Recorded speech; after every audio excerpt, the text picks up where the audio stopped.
Hi, my name is Mark Friesen. I'm a condensed matter theorist working on quantum computing, and I'd like to tell you about some of the recent projects in my group.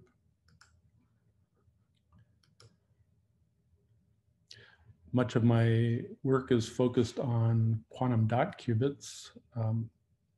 Here you see a simulation of a quantum dot that was recently fabricated and measured in um, the, the laboratory of Mark Erickson here at Wisconsin.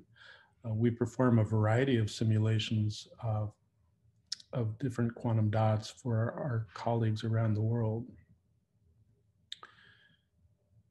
This slide shows methods used to uh, compute the single electron wave functions in quantum dots.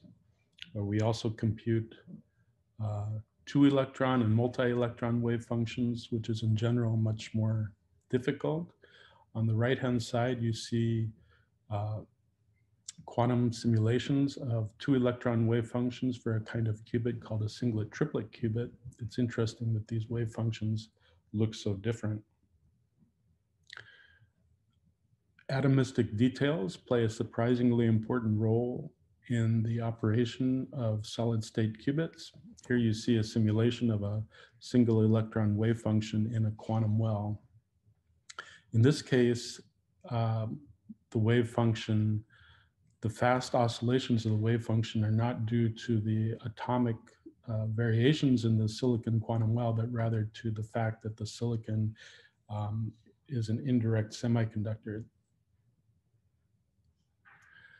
My group also studies the effects of noise and decoherence in qubits. Here you see a simulation of 6 quantum dots by my student Leah. These dots are used to probe and triangulate the position of a nearby charge fluctuator. To mitigate the effects of noise and decoherence, my group has also proposed new types of qubits, like the one shown here. This qubit is based on a symmetric configuration of quantum dots, which is used to suppress the effects of noise. It's called a quadrupole charge qubit. Very recently, my colleagues in Zurich have built this qubit and measured it, as shown on the right-hand side. And finally, I want to tell you about the most recent project in my group. It's a very exciting project called topological qubits. Again, this work is done in collaboration with Mark Erickson's lab here at UW-Madison.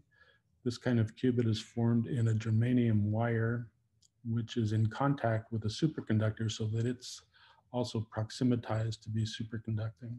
So that's all I wanted to say. And again, my name is Mark Friesen, and I look forward to seeing you here in Wisconsin in the fall.